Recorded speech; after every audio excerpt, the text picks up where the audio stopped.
Wala nang maraming paligoy-ligoy pa, diretso sa punto na. Maiksi lang ang komentaryo, pero diretso sa punto. Maraming kuro-kuro, may tiwali, may totoo. Dito, sa puntong diretso tayo. Punto, diretso.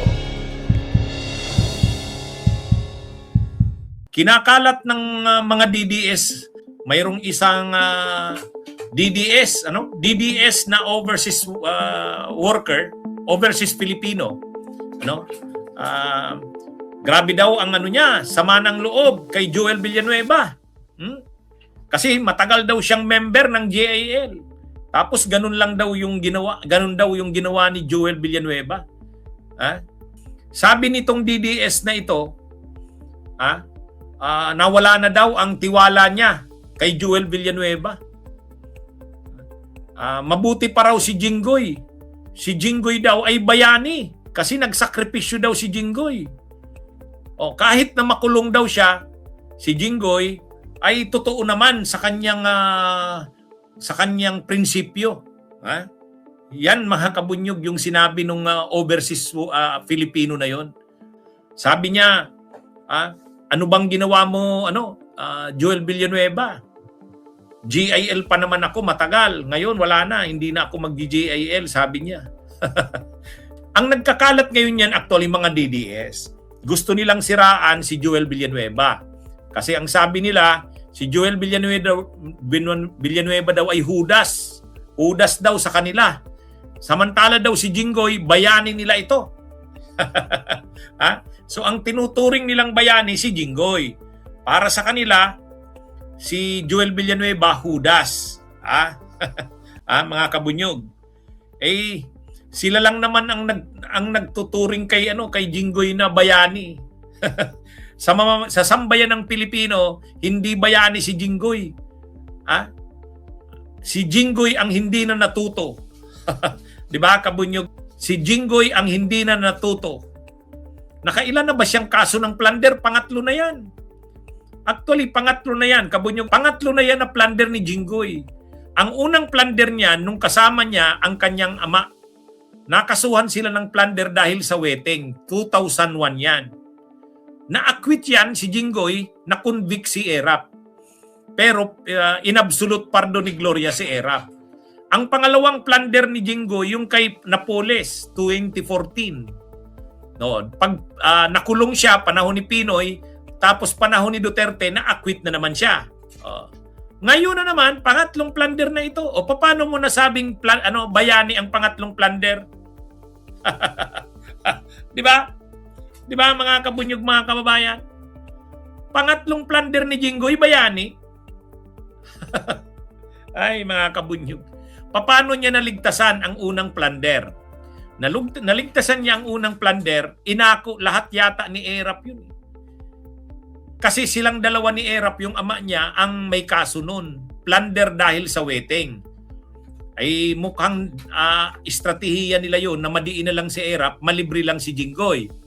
Tapos, anyway, pinangakuan naman yata ni Gloria na pag na-convict si Erap, ia-absolute pardon na lang. Yun yung nangyari, di ba? Kaya nalusutan ni Jinggoy yung una dahil kay Gloria. Dahil kay Gloria, nalusutan nila yung unang plunder. Kinunvict si Erap, dindiin si Erap, pero in-absolute pardon. Parang usapan na yun. Ang pangalawang plunder, nalusutan niya na naman dahil kay Duterte. Nakasuhan siya panahon ni Pinoy, 2014. Pero pag upo ni Duterte, na-acquit si Jinggoy. Pangalawang plunder. Ito ngayon ang pangatlo.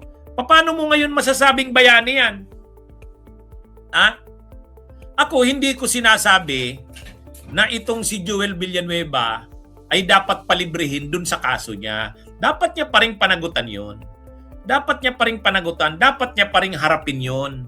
Kahit kasama na ngayon sa mayorya si Joel Villanueva, tuloy pa rin dapat ang kaso niya.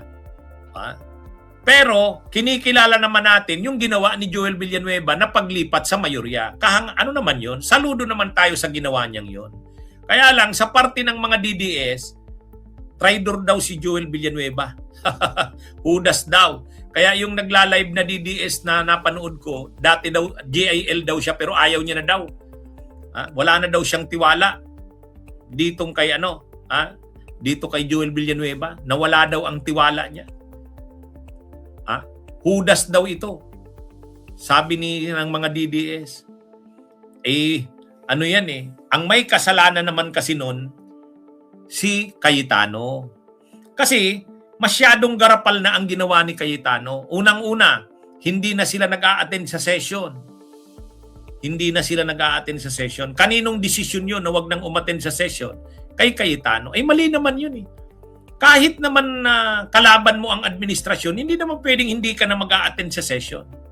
So kaya dito mga kabunyog, mga kababayan, ang may kasalanan ng pangyayari na yun, si Cayetano. Kumbaga, may mga kasamahan silang senador tulad ni Chis Escudero sa ni Joel Villanueva na hindi na rin nila kayang samahan si Cayetano sa garapal ng masyadong pinagagawa nito. Ang mga ginagawa na kasi ni Cayetano, mahirap ng samahan. Hindi ka na a-attend sa session ng Senado. Wala na kayong nagagawa. Masyadong garapal na yon. Sabi nga ni Chis Escudero, pangatlong araw na wala pa ring session ang Senado, unconstitutional na yan, hindi ko na masasamahan yan. Yan yung nangyari. Bakit kumalas si Chis Escudero? Ganon din si Joel Villanueva. Sabi ni Joel Villanueva, wala nang natatrabaho ang Senado. Tama na yan, tapusin na yan. Si Cayetano kasi, wala pakialam. Kahit madurog ang Senado, mawasak ang Senado, wala siyang pakialam. Ganon si Cayetano. Siyempre, nakonsensya na rin si Chis Escudero sa si Joel Villanueva. Kumalas na sila kay Cayetano. Yan yung dahilan noon. Pero yung sabihin na huda si Villanueva, hindi naman yata tama. Pero ano't anuman, kahit sumama na si Joel Villanueva sa mayorya, dapat tuloy pa rin ang kaso niya. Linisin niya ang kanyang pangalan. Ganun ang tama. Pero, siyempre, galit na galit ang mga DDS kay Joel Villanueva kasi ito yung nagkumpleto ng 13 Si Chis Escudero yung nagbuo ng 12 at ang nagkumpleto ng 13, si Joel Villanueva. Kaya galit na galit sila kay Joel Villanueva. Anyway, bahala silang mga DDS. Ang yabang kasi ni Cayetano. Anong sabi ni Cayetano? Sulid kaming 13, walang mang-uunse. Dinapahiya siya. Okay, mga kabunyog, mga kababayan, magandang araw sa inyong lahat. Mabuhay po tayo. Bunyog, halikan na kasama ka. Bunyog, kapag buklod ay may pag-asa. Luzon, Visayas, Mindanao, isa ang pananaw. Sa bagong Pilipinas ang bunyog isisigaw.